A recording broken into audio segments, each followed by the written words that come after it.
नमस्कार। Class 11 business study अपना chapter है सोर्सेज ऑफ बिजनेस फाइनेंस।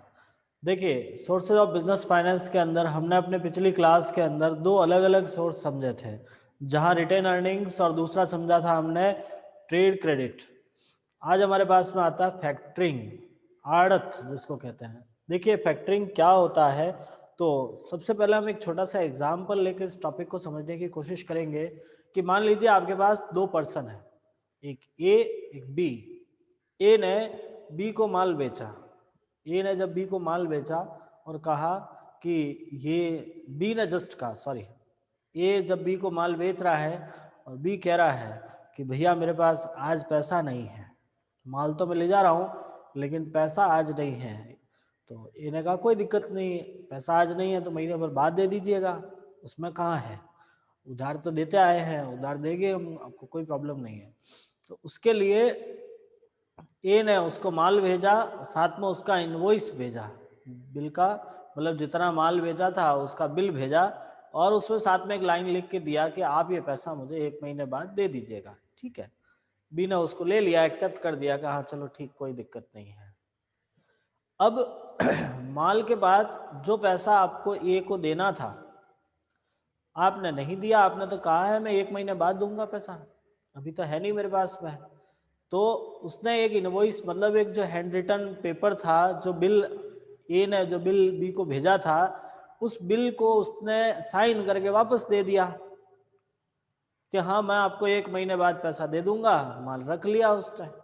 तो ये एक छोटा सा ट्रांजैक्शन हुआ ए और बी के बीच में। ए ने बी को माल दिया, बी ने उस माल के बदले में पैसा देने का एक वादा किया है।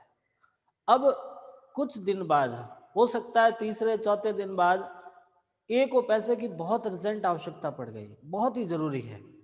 अब वो बी को तो कह नहीं सकता कि बी तो पहले ही कह चुका है कि मैं आपको 1 महीने पहले पैसा दूंगा नहीं। अब वो पैसा कहाँ से लाए? अब 1 महीने के लिए बैंक से लोन लेना बड़ा थोड़ा मुश्किल होता है, क्योंकि बैंक से लोन लेना मतलब फॉर्मेलिटी बहुत ज़्यादा होती है। किसी ऐसे व्यक्ति से लोन लेना मतलब वहाँ आपको फॉर्मेलिटी, इंटरेस्ट रेट मतलब कुछ हद तक ज़्यादा रहती है। तो हम क्या करें, उस समय हमारे पास क्या ऑप्शन है? तो हमने देखा कि एक ऐसा व्यक्ति जो पैसा देने का काम करता है वो है सी। हम सी के पास पहुंचे और सी को कहा कि मुझे पैसे की आवश्यकता है, आप मुझे पैसा दे दीजिएगा, जब ए मुझे देगा तब मैं आपको सॉरी, बी जब मुझे पैसा देगा तब मैं आपको दे दूंगा। सी आपको पैसा क्यों दे? क्या उसको क्या आवश्यकता है भाई, वो आपको पैसा क्यों देगा? तो सी ने कहा चलिए ठीक है, मैं पैसा तो देता हूं लेकिन एक शर्त पे। उसने कहा क्या शर्त है? कि आपका जो ये बिल आप मेरे पास लेके आए हो, जितना माल आपने बी को बेचा था, आपने बी को 5,000 का माल बेचा था, बी आपको 1 महीने बाद 5,000 देने वाला है। मैं आपको इस बिल का पैसा आज ही दे देता हूं, लेकिन पूरा 5 नहीं दूंगा, मैं केवल आपको 4,000 दूंगा। ए ने सोचा ठीक है भाई, 4,000 है तो आज मुझे आवश्यकता है तो 4,000 ही सही, 4,000 दे दीजिएगा। सी ने कहा चलिए ये बिल मुझे दे दो, मैं आपके ए बी से पैसा ले लूंगा, आज मैं आपको पैसा दे रहा हूं। तो इस पूरी कहानी में हमें ये समझ आया कि यहाँ 3 पर्सन होते हैं। ये दोनों व्यक्ति आपस में एक दूसरे से माल खरीद रहे हैं और इसके बदले में ये बिल लिख रहे हैं। इस बिल का पैसा उस टाइम नहीं आ रहा है, आप उस बिल के बदले में पैसा किसी अनदर पर्सन से ले रहे हो और वो व्यक्ति आपके बिल का पैसा ले लेगा। ये जो बिल आपने सी को दिया और सी से पैसा लिया, उसे बोलते हैं बिल का भुनाना। उसे क्या कहते हैं? बिल का भुनाना, डिस्काउंटिंग ऑफ बिल। बिल का भुनाने से तात्पर्य हमारा यही होता है कि जब किसी बिल को उसकी नियत समयावधि से पूर्व इन कैश कर लिया जाता है या रोकड़ में परिवर्तित कर लिया जाता है, उसे हम बोलते हैं बिल का भुनाना। बिल हमेशा बट्टे पे भुनाए जाते हैं, मतलब एज ए डिस्काउंट पे आपका बिल डिस्काउंटिंग होता है।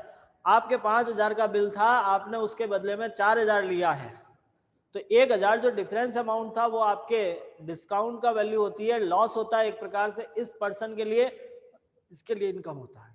ये 1,000 रुपए कमाने के लिए ही ऐसा काम करता है। ये जो इसको बोलते हैं आड़त, फैक्टर बोलते हैं। जो ये काम करने वाले होते हैं उन्हें बोलते हैं आड़तिया। ये काम को पूरा आड़त कहा जाता है, फैक्टरिंग कहा जाता है। और जो पर्सन ये काम करेगा उसे आड़तिया कहते हैं, फैक्टरिंग कहते हैं उसको।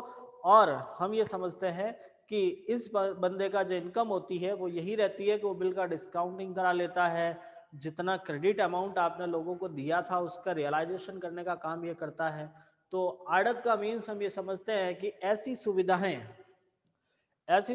जो एक व्यक्ति दूसरे व्यक्ति को प्रोवाइड कराते हैं, जिसके अंदर मुख्य रूप से दो सर्विस आती है। एक तो होता है बिल का डिस्काउंटिंग कराना, दूसरा होता है आपने जो उधार माल बेचा है लोगों को उसकी वसूली करने का काम भी ये करते हैं। आपने किसी व्यक्ति को माल बेचा है, जैसे मान लो आपने बी को माल बेचा था, बी से पैसे लाने का काम आपका सी कर सकता है। तो ये होता है आपका आड़त, जिसको हमने आड़तिया का भी नाम दिया है। इसके क्या गुण होते हैं, क्या दोष होते हैं? पहला गुण, कोष जुटाना आसान है, सस्ता है। देखिए यहाँ कोई फॉर्मेलिटी नहीं होती है, ज़्यादा एक्स्ट्रा कोई फॉर्मेलिटी नहीं है। आपको पैसे की आवश्यकता पड़ी, जस्ट उस पर्सन के पास गए, आपने अपना बिल दिया और उससे पैसे ले लिया। बड़ा आसान काम है, बिना किसी फॉर्मेलिटी के आपको पैसा मिल जाता है। तो हम कहते हैं ये सस्ता साधन होता है। दूसरा है, ग्राहक अपनी देयता को समय से भुगतान कर लेता है। देखिए जो कस्टमर है बी, जिसको आपने माल बेचा था, उसको टाइम पर पेमेंट करना होता है, क्योंकि उससे हमने एंड रिटर्न काम लिया हुआ है। एक रिटर्न अंडरटेकिंग हमारे पास में है कि उससे हमने लिखवा के ले रखा है, और जब थर्ड पर्सन जाके उससे बात करता है तो ऑटोमेटिकली उसको पैसा देना होता है। रोकड़ प्रवाह, देखिए कैश फ्लो का मतलब होता है पैसा आना पैसा जाना। ये बहुत ही फ्लैक्सिबल वर्क होता है। जनरली आपने जो माल बेचा है उस व्यक्ति ने तो कहा मैं तो आपको 2 महीने बाद पैसा दूंगा, और आपके बिजनेस में केवल एक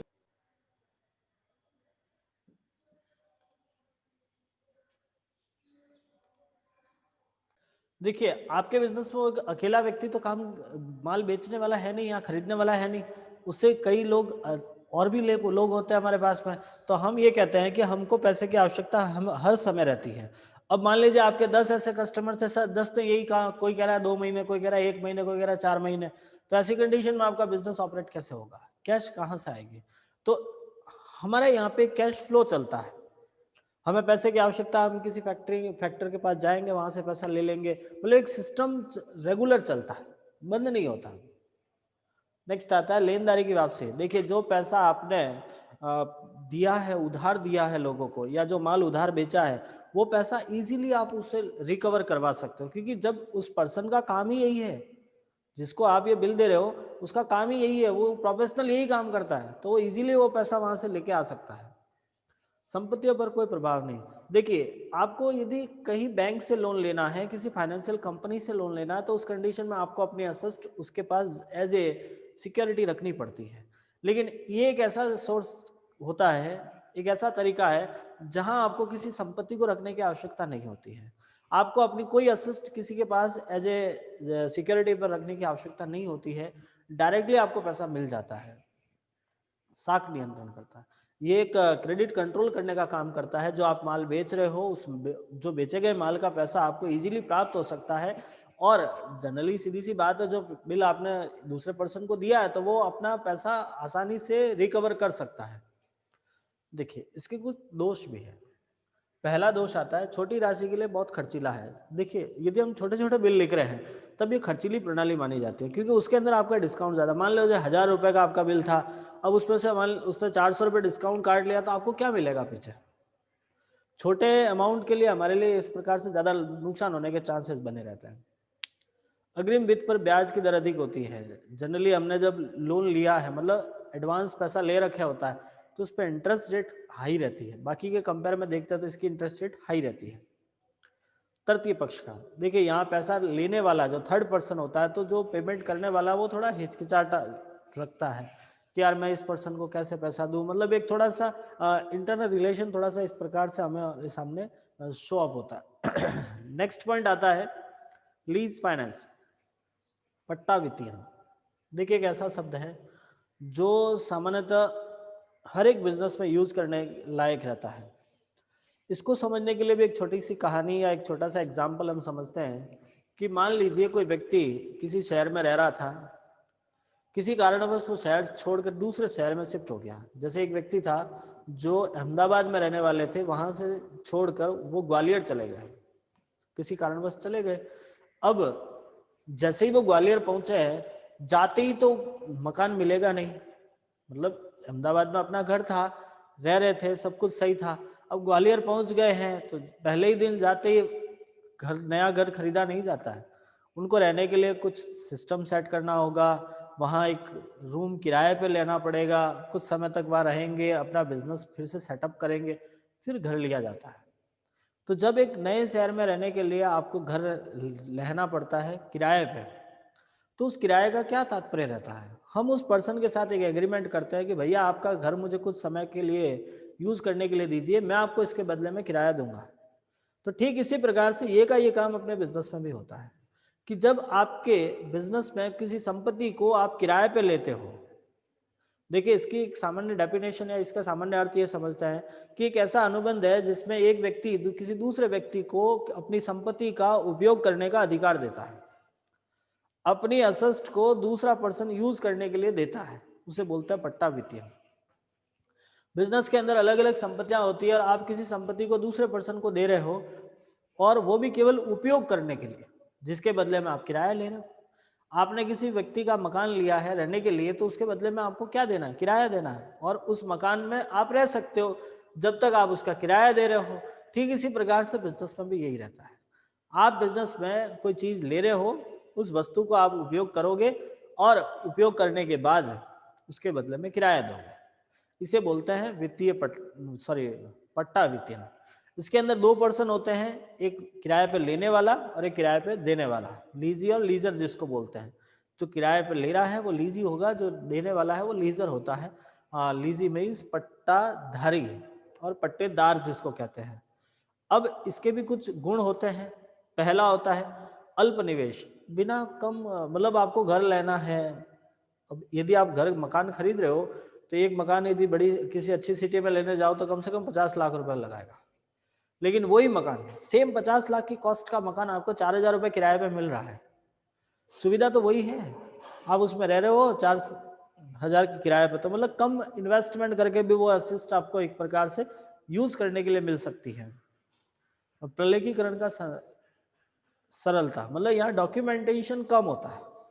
आपको किराए पे लेना है, एक सिर्फ डॉक्यूमेंट एक बना लो, एक छोटा सा डॉक्यूमेंट तैयार होगा, आपके किरायानामा जिसको बोलते हैं, जो जनरली जितने समय के लिए आपको किरायानामा करना है वो किरायानामा करके आप रहना स्टार्ट कर लो, कहीं ज़्यादा डॉक्यूमेंट बनाने की आवश्यकता नहीं होती है।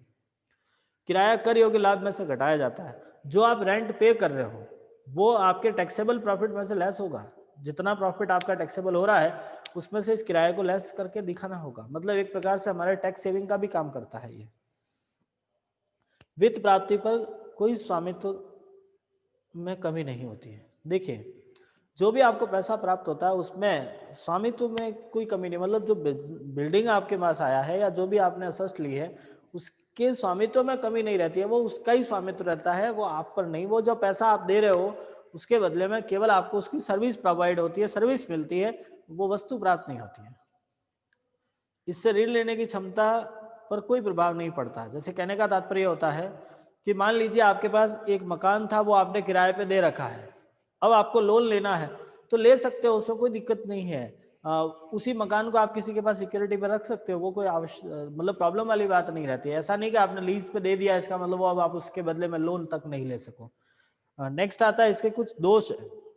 दोष में ये होता है कि लीज व्यवसाय संपत्ति के उपयोग को कोई कई प्रकार से प्रकार की रोक लगाकर सीमित कर देती है। मतलब जो लीज पे दी गई संपत्ति है उसका यूज करने में कई प्रकार से बिजनेस पे रोक लग सकती है।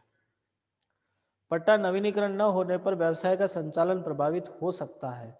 यदि आपका लीज जो आपने पट्टे पर कोई संपत्ति ली है उसको रिन्यूअल नहीं करवाया है तो बिजनेस पे इफेक्ट होता है। जैसे मान लीजिए जनरली आपकी 11 महीने का एग्रीमेंट बनाया आपने, अब 11 महीने बाद में आप भूल गए 11वें महीने में कि हमें वापस इसको रिन्यूअल करवाना है, और जस्ट नेक्स्ट मंथ सामने वाला व्यक्ति आपको खाली करा दे, तो बिजनेस कहाँ लेके जाओगे भाई, व्यापार कहाँ लेके जाओगे? तो ये थोड़ा सा दिक्कत रहती है कि आपको उसको समय समय पर रिन्यूअल करवाना होता है। लीज किसी कारण लीज अनुबंध में महत्वपूर्ण समाप्त होने जाने से धनराशि का भुगतान करना पड़ता है। देखिए किसी कारणवश यदि आपका एग्रीमेंट समाप्त हो जाता है तो आपको एक्स्ट्रा पेमेंट देकर भी उसको पूरा कराना पड़ता है। पट्टाधारी को संपत्ति का अवशेष मूल्य प्राप्त नहीं होता क्योंकि वह किसी भी संपत्ति को हाँ, देखिए जो असेस्ट आप यूज कर रहे हो वो जब यूज करने लायक नहीं बचती है तो उसके बदले में आपको कुछ प्राप्त नहीं होता है, क्योंकि उसके वास्तविक स्वामी आप नहीं हो। स्वामी हम नहीं है, स्वामी तो उसका वही सामने वाला व्यक्ति है, हमने तो सिर्फ उसका उपयोग किया है।